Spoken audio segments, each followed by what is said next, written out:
Il y a quelque chose d'ironique dans cette histoire. C'est à cause de ce genre de jeu complètement débile que beaucoup de joueurs finissent par être dégoûtés des jeux vidéo. Je suis désolé, mais Ruminate est une catastrophe. Je comprends même pas sa note. Depuis que je suis devenu youtubeur, je crois que j'ai jamais joué à un truc aussi merdique. Une créatrice de webtoon dessine l'histoire d'une développeuse de jeux vidéo indé qui se fait démolir par un critique en ligne, pour ensuite découvrir que le dit critique est son nouveau voisin. Le webtoon explose, 900 millions de vues, 700 millions et demi d'abonnés et des adaptations print qui cartonnent. Et puis, des années plus tard, cette même créatrice se retrouve en conflit avec la plateforme qui l'a rendue célèbre, contrainte à partir à cause de restrictions créatives et d'un manque de marketing. La vie imite l'art et l'art raconte la vie. C'est le serpent qui se mord la queue. Bienvenue dans l'univers de Let's Play Quest Darakenoma Life sur Crunchyroll, qui porte en lui bien plus que son apparence de romance légère entre développeurs de jeux vidéo, critiques en ligne et romance. Parce que derrière cette histoire de Sam, Marshall et Charles, derrière ce triangle amoureux dans le monde du game dev à Los Angeles, se cache une réflexion sur quelque chose qu'on préfère souvent ignorer. Et je pense que ce message, tu t'en doutes, mais on va parler d'à quel point l'opinion d'un inconnu sur internet peut détruire des mois, voire des années de travail, et comment les plateformes qui nous promettent la visibilité peuvent devenir celles qui nous étouffent. Alors aujourd'hui, on va décortiquer cette série qui cartonne au Japon mais qui divise en Occident. On va parler de Lin M. Kriki, alias Mugi, la créatrice qui a transformé son expérience personnelle dans la tech en phénomène webcomique, et on va explorer pourquoi l'adaptation anime change tant de choses par rapport au webtoon original et pourquoi ça met les fans en colère. Bien sûr, on va aussi analyser ce que cette série dit vraiment sur le développement indé, sur l'anxiété sociale dans le monde professionnel et surtout sur cette étrange époque où un streamer peut faire ou défaire une carrière en 30 minutes de vidéo. Ce qui nous permettra de comprendre pourquoi cette histoire résonne si fort à notre époque, une époque où chacun est à la fois créateur et critique et à la fois celui qui juge et celui qui peut être jugé. Parce que oui, Let's Play ne parle pas vraiment de jeux vidéo mais parle de toi, de moi et donc de nous. Ok, pour comprendre Let's Play, il faut d'abord comprendre Lin. Avant de devenir Mugi, la créatrice de webtoon nominée au Encern Award et lauréat du Ringo Award, Lin travaillait dans l'IT, donc dans l'informatique. Chef de département informatique pour être précis, et elle avait le genre de poste qui paie bien mais qui vous ronge lentement de l'intérieur jour après jour, réunion après réunion. Elle connaissait le monde de la tech de l'intérieur, les startups qui vous promettent la lune, les open space où l'anxiété sociale devient un sport de combat quotidien et les projets personnels qu'on développe le soir après des journées de 10 heures de travail. Ce qui fait qu'avec son rythme de vie, le rêve de créer quelque chose qui soit vraiment à elle s'éloignait de plus en plus. Puis un jour, elle fait le grand saut. Et c'est en 2016 qu'elle lance Let's Play sur Webtoon. L'histoire de Samara Samyoung, une développeuse indé de 22 ans à Los Angeles qui vient de sortir son premier jeu. C'est le site de jeux indé où tu as publié le jeu que tu as développé à l'université, c'est ça? Je crois que tu m'en avais déjà parlé. Ruminate, jeu créé par Samyoung, note 8,2 sur 10? La vache, attends, 8,2? Alors il y a des gens qui kiffent ton jeu? Sois gentil, Dallas. Félicitations! Sam, elle est comme moi, elle a tout sacrifié pour son projet, elle son jeu et moi YouTube. Des nuits blanches, l'argent, sa vie sociale déjà fragile. Ce jeu, c'est son bébé comme ma chaîne. Puis un jour, après des années de travail, Marshall Law, un streamer populaire, décide de jouer à Ruminate en live. 30 minutes plus tard, le verdict tombe. Le jeu est nul, mal pensé, ennuyeux, une perte de temps. Et là, c'est le choc, la douche froide. La carrière de Sam s'effondre avant même d'avoir commencé. Et alors qu'on pensait que le pire était passé parce que elle, en sanglots, voyant sa vie défiler devant elle avec tout ce temps et investi là-dedans, et moi en train d'être choqué par devant mon écran me disant « Ah, le bâtard !» Pour couronner le tout, Marshall emménage dans l'appartement voisin à elle. Et cette prémisse, Mugi ne l'a pas inventée de toutes pièces, elle l'a vécue. Pas exactement comme ça évidemment, mais l'essence est là. L'anxiété de montrer son travail au monde, la peur du jugement, cette sensation que tout peut s'écrouler à cause d'un mauvais timing, d'un mauvais avis négatif ou d'un mauvais moment d'une personne mal lunée ou mal influencée. Il n'a tout simplement pas accroché à ces codes. Un peu comme moi avec certaines personnes qui ne regardent pas mes vidéos, qui ne vont pas jusqu'au bout et ne comprennent pas le message que je veux faire passer et du coup lâchent des commentaires un peu salaces. Car dans le développement indé, qu'il soit de jeux vidéo, de comics, de vidéos ou n'importe quelle autre forme de création, vous êtes constamment à la merci de l'algorithme, des premiers retours et de n'importe quelle personne mal lunée ou bien intentionnée qui passe par là. Et Let's Play explore ça avec une honnêteté brutale. Le webtoon et l'anime décollent, pas immédiatement mais progressivement, chapitre après chapitre. Le lecteur s'identifie à Sam, à son anxiété et à ses crises de panique quand elle doit parler en public, à sa façon de tout suranalyser, de voir le pire dans chaque interaction sociale, mais aussi à sa passion, à cette détermination têtue de continuer malgré tout. Et puis il y a Marshall, qu'on découvre petit à petit derrière son masque de streamer confiant. C'est un mec qui fait des erreurs, qui a ses propres démons, mais qui n'est pas le connard unidimensionnel qu'on pourrait croire au premier abord. Et enfin, il y a Charles, le collègue britannique de Sam, charmant, cultivé, attentionné, en soi le triangle amoureux parfait pour briser et diviser la fanbase. Donc en somme, avant l'adaptation en animé, le webtoon connaît un immense succès. En 2018, 2 ans après le lancement, Let's Play comptabilise plus d'1 million d'abonnés sur Webtoon. En 2020, Mugi lance une campagne Kickstarter pour une version animée et le succès est immédiat. Et en 2023, le Webtoon dépasse les 7 millions et demi d'abonnés avec plus de 900 millions de vues cumulées. Let's Play devient alors un phénomène mondial et puis les choses se compliquent. En 2022, après la saison 3, Mugi annonce qu'elle ne continuera pas Let's Play sur Webtoon. Les raisons, multiples et complexes. Des restrictions créatives, la série placée derrière un Ashgate alors qu'il y a du contenu bien plus explicite sur la plateforme et un manque flagrant de marketing malgré des promesses initiales. Et surtout, cette sensation d'être traitée différemment et de voir son travail censuré ou minimisé alors qu'elle avait aidé à construire le succès de la plateforme.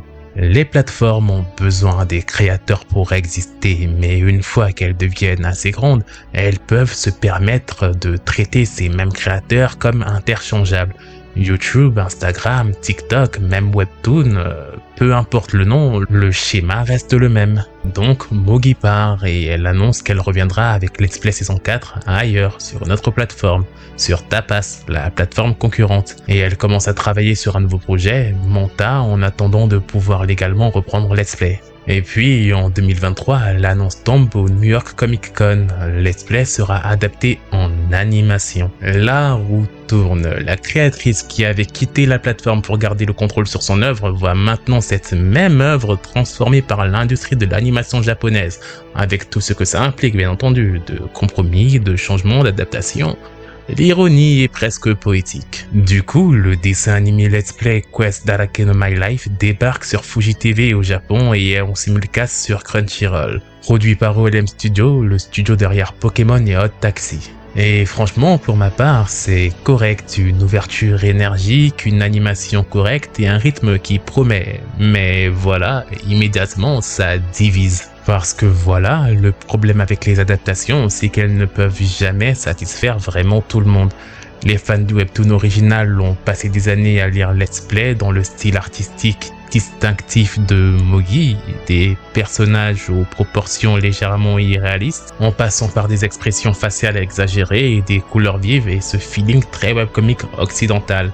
Mais l'anime arrive, lui, avec un style standard. Anime générique, diront certains. Les personnages ressemblent à n'importe quel autre personnage de dessin animé de romance contemporaine. Sam perd de sa prestance, de sa personnalité visuelle. Marshall devient plus conventionnellement attirant. Et Charles est juste un gars ordinaire, j'ai envie de dire. Ce qui fait que sur Reddit, donc la plateforme du démon, et sur Twitter, la plateforme du démon numéro 2, les débats font rage. Mais au-delà du visuel, il y a les changements de structure et de ton. Le webtoon de Mugi prend son temps, des chapitres entiers se passent dans la tête de Sam, explorant son anxiété, ses pensées intrusives, ses mécanismes de défense psychologique. C'est long, Introspective, parfois inconfortable, mais l'anime, contraint par le format épisodique de 23 minutes, accélère. Les moments de silence deviennent plus courts, les scènes de réflexion interne sont condensées et on perd une partie de cette plongée dans le mal-être de Sam. Et puis il y a les changements culturels. Let's Play se déroule à Los Angeles. Mugi a fait des recherches poussées pour capturer l'atmosphère et l'essence de la ville, la culture start-up et la particularité des game devs américains. L'anime, lui, produit au Japon, filtre tout cet univers à travers la lentille japonaise. Certaines références culturelles disparaissent, d'autres sont japonéisées. Sam mange son déjeuner sur des bons publics comme dans n'importe quel slice of life, alors qu'à Downton, LA, c'est franchement pas recommandé.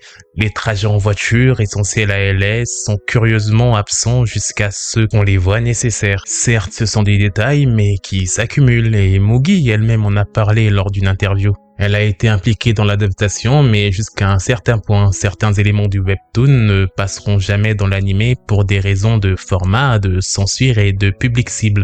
Elle semble en paix avec ça, comprenant que l'anime est sa propre entité, mais les fans, eux, ont plus de mal. Mais sur MyAnimeList, le score aussi entre 6,5 et 7 sur 10, ce qui est dans la moyenne. Mais le public, lui, est divisé en 3 camps. Ceux qui n'ont pas lu le webtoon et qui trouvent l'anime mignon mais lent, ceux qui ont lu le webtoon et sont déçus des changements, et ceux qui, comme moi, comprennent parfaitement que l'anime doit être jugé pour son propre mérite en fait. L'anime Let's Play n'est pas parfait, le pacing est bancal, les premiers épisodes jettent trop d'informations sans laisser le temps de respirer, les moments de comédie parfois tombent à plat, mais il y a quelque chose d'honnête dans la façon dont ils abordent les thématiques. L'anxiété sociale de Sam ne semble pas jouer pour l'humour, elle semble réelle. Les interactions professionnelles ont ce malaise authentique des environnements tech, et surtout, le show ose sincèrement ce genre de critique cynique. Est-ce que ça aurait pu être mieux ? Absolument, mais est-ce que ça mérite un lynchage sur la place publique ? Je ne pense pas. C'est un anime solide qui souffre du poids des attentes et de la nostalgie des fans du webcomics et du contexte compliqué de sa création. Mais au-delà des débats sur l'adaptation, il y a quelque chose de bien plus intéressant à explorer. Ce que cette histoire nous dit vraiment, parce que Let's Play, qu'il soit en format webtoons ou anime, parle de quelque chose d'universel et de terrifiant, la vulnérabilité de montrer son travail au monde. Imaginez un instant que vous passiez 6 mois, 1 an, peut-être même 2 ans sur un projet, un jeu vidéo, une vidéo YouTube ou un webtoon, voire même un roman, peu importe. Vous y mettez tout, votre temps, votre argent, votre énergie émotionnelle. Vous apprenez des compétences sur le tas, vous sacrifiez des soirées, des week-ends, des relations et vous vous dites que ça vaut le coup, que quelqu'un quelque part pourra comprendre ce que vous essayez de faire. Et puis vous publiez. Et là, un random de quand même 100 000 abonnés, donc belle communauté. Quelqu'un que vous ne connaissez pas, quelqu'un qui ne sait absolument rien de vous et de votre parcours, joue à votre proposition ou regarde votre vidéo pendant 20 minutes et se dit « c'est nul ». Boum, fini. Votre projet indé à petit budget se fait enterrer par l'algorithme avant même que le public général à qui ça pourrait plaire ait eu la chance de se faire sa propre opinion. Et ça là, c'est exactement ce qui arrive à Sam dans Let's Play. Marshall Law, avec son 1 million d'abonnés YouTube, démonte littéralement l'œuvre de sa vie en live. Il n'est pas méchant, il ne fait pas ça pour détruire Sam personnellement. Il donne juste son avis, mais son avis a du poids. Un poids littéralement disproportionné. Et Sam, qui a mis tout son cœur et toute son âme dans son projet, voit sa carrière s'écrouler en direct. Et voici pourquoi Let's Play devient plus qu'une simple romance. Parce qu'elle pose une question inconfortable. Qui a tort dans cette histoire en fait ? Marshall avait-il le droit de donner son avis honnête sur ce jeu ? Bien sûr que oui, c'est son métier. Les créateurs de contenu et surtout dans le gaming vivent en donnant leurs opinions et si Marshall avait menti en disant que Ruminate était génial alors qu'il le trouvait nul, il aurait trahi son audience, sa crédibilité et ses propres intérêts et son honnêteté auraient été remises en question. Et Sam a-t-elle le droit d'être blessée et furieuse ? Absolument. Des mois de travail balayés en 30 minutes. Une review qui ne tient même pas compte des contextes que c'est un premier jeu qui a été fait avec les moyens du bord et les moyens limités par un développeur solo. En somme, personne n'a tort et tout le monde a raison, parce que c'est ça le plus terrifiant. Nous vivons maintenant dans un monde où la critique est démocratisée mais l'impact ne l'est pas. N'importe qui peut donner son avis sur n'importe quoi, mais certains avis font plus de bruit que d'autres. Une interview, une review négative de votre collègue, c'est pas grave. Mais une review négative d'un streamer avec plus d'1 million d'abonnés, c'est catastrophique. Et c'est cette asymétrie de pouvoir qui crée une dynamique étrange et nouvelle dans la relation créateur et critique. Et les créateurs indés sont coincés dans un paradoxe. Ils ont besoin de visibilité pour exister et les streamers et les youtubeurs offrent cette visibilité. Mais cette visibilité vient avec une prise de risque énorme. Si le créateur de contenu n'aime pas votre jeu ou votre contenu, vous êtes fini avant même d'avoir commencé. Vous ne pouvez pas vous permettre de les ignorer, mais vous ne pouvez pas non plus contrôler ce qu'ils vont dire. Et Let's Play n'offre pas de solution facile à ce problème. Parce qu'il n'y en a pas, l'histoire explore juste cette tension avec honnêteté. Marshall n'a rien fait de méchant en soi, il découvre progressivement l'impact qu'il a eu sur la vie de Sam, mais ça se travaille. Il n'avait pas réalisé que derrière ce petit jeu indé, quelqu'un avait mis toute son âme dessus. Pour lui, c'était vraiment une critique honnête et constructive de son essai. Et Sam, elle, doit apprendre à gérer la critique même négative, à séparer la valeur de son travail et de l'opinion d'une personne, aussi influente soit-elle. Et toi, et moi, et tous ceux qui le veulent, donc nous, les spectateurs, on se retrouve coincés entre les deux. Comprendre les deux perspectives ne nous donne pas non plus le droit d'émettre un jugement, ou enfin si, constructive. Ça implique de choisir un camp, mais pas forcément un plan de la critique acerbe ou encore un plan de la critique constructive. C'est vraiment être honnête et objectif envers l'œuvre qui vous est présentée. Et au-delà de ça, il y a aussi des thématiques d'anxiété sociale du monde professionnel. Sam n'est pas juste timide, elle ne fait pas juste « Oh non, je dois parler en public comme c'est gênant ». Non, c'est une vraie crise d'anxiété. Elle suranalyse chaque interaction, elle voit des menaces sociales là où il n'y en a pas, et elle est paralysée par la peur du jugement au point de se saboter elle-même par ses propres opportunités. Et cette représentation, Mongi l'a voulu réaliste parce qu'elle l'a vécu. Travailler dans la tech avec de l'anxiété sociale, c'est un enfer particulier. Parce que la tech se vend comme l'industrie cool, progressiste où les nerds et les introvertis peuvent s'épanouir. Soyez vous-même qu'ils disent, on valorise les compétences et non pas la personnalité qu'ils promettent. Et puis, vous arrivez et vous réalisez que non, en fait, vous devez quand même faire des networking. Vous devez pitcher vos idées devant des salles pleines, vous devez être charismatique dans des startups quotidiennes et vous devez surtout survivre dans des open space où 80 000 personnes parlent en même temps. Vous devez sourire pendant les team building obligatoires. Ils sont l'exact opposé de comment vous rechargez votre énergie. La tech aime les introvertis en théorie, mais en pratique, elle récompense les extravertis. Et Sam vit ça au quotidien. Elle est brillante, son code est propre, ses idées de game design sont créatives. Mais comme tout bon développeur lambda, elle galère à les communiquer. Elle panique dans les réunions, elle évite les événements networking qui pourraient booster sa carrière et cette anxiété devient une prophétie autoréalisatrice. Car plus elle stresse, plus elle évite les situations sociales et plus elle prend du retard professionnellement par rapport à des gens moins compétents mais plus à l'aise socialement. Un cycle vicieux, le serpent qui se suce la queue. Et la série ne présente pas ça comme quelque chose de facile à réparer. Il y a des moments magiques où Sam surmonte son anxiété et devient soudainement extravertie, et elle progresse, participe petit à petit, et certains jours où son meilleur c'est de dire 4 mots. Elle développe des stratégies de coping, elle apprend à distinguer l'anxiété réelle et la peur irrationnelle, mais voilà, c'est un travail constant et épuisant qu'elle devra faire toute sa vie. Et c'est rare de voir ça représenté honnêtement dans un média. D'habitude, l'anxiété est traitée comme un trait affectif et mignon. Ah oui, c'est kawaii. Mais là, c'est juste une partie d'elle qu'elle doit gérer. Et ça résonne particulièrement fort et réel à notre époque. Et hormis cet aspect sociétal, je réserve aussi une partie sur le triangle amoureux et les love interest pour une autre vidéo en fonction de vos commentaires. Donc si ça vous parle, dites let's play dans les commentaires. Ça me permettra déjà de voir qui regarde mes vidéos jusqu'au bout et surtout ça me permettra aussi de savoir si vous êtes chaud pour une autre partie. Mais Let's Play est une œuvre qui sonne particulièrement juste dans notre monde actuel, compte tenu des jeux qu'on joue et des vies qu'on vit. Et en vrai, si une analyse encore plus profonde de cette œuvre t'intéresse, n'hésite pas à me le dire dans les commentaires, ils sont là pour ça. Et pour ce qui est du reste, n'hésite pas à exprimer ton opinion ou à dire ce que t'en as pensé de la vidéo dans les commentaires, ils sont là pour ça. Et si cette vidéo t'a plu, tu peux continuer à explorer mes autres vidéos.